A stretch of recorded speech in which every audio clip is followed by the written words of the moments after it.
Thank you. Right on. Okay, so the last thing that I want to touch on with end conditions is something that Tu actually asked about a little earlier, talking about name overrides. So when it comes to generating a corridor, having your points all named differently in your template is a necessity.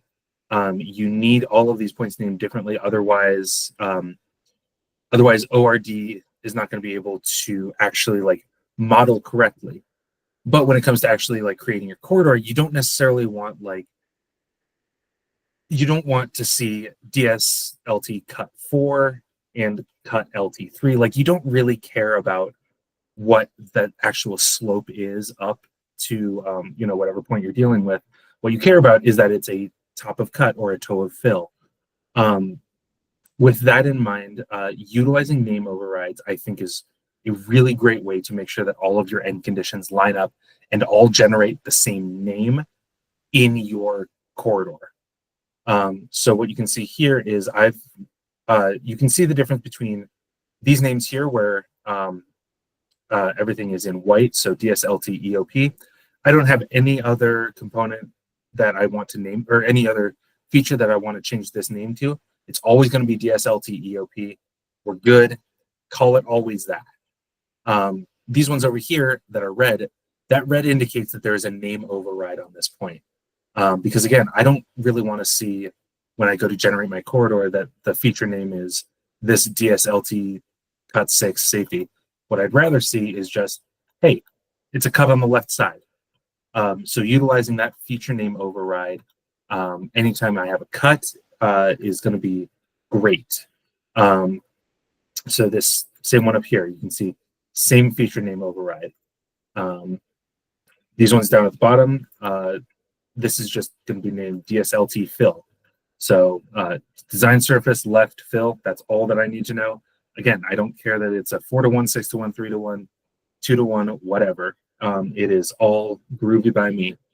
Another way to sort of ensure that there's consistency across your corridor is if, for example, you have point of slope selection, but you also care about it, like you want to make sure that your point of slope selection is not just the one that's tied to your safety edge. You also have a point of slope selection. If I'm going to change these out real quick, and then I'm going to go to my curb and gutter, and that on. I also have a point of slope selection over here. And again, I don't care that it's necessarily a point of slope selection specifically tied to the safety edge or specifically tied to the curb and gutter. All I care about is that it's a point of slope selection. So I'm just going to put that name override in and say, hey, anytime I see a point of slope selection, just call it this. Doesn't matter what the actual name of the point is. This is a good way to make sure that when you generate your corridors, again, you don't get like a million different named points. All you're getting is like the points that you care about when it comes to modeling. You can also, in the same way that you can batch apply feature definitions and to your points and components, you can also batch apply feature name overrides and component name overrides. Component names are kind of the same thing. Again, like I don't really care that like this is, I don't care that this is topsoil from the curb and gutter and it's at 3-to-1. All I care about is that it's cut topsoil, right?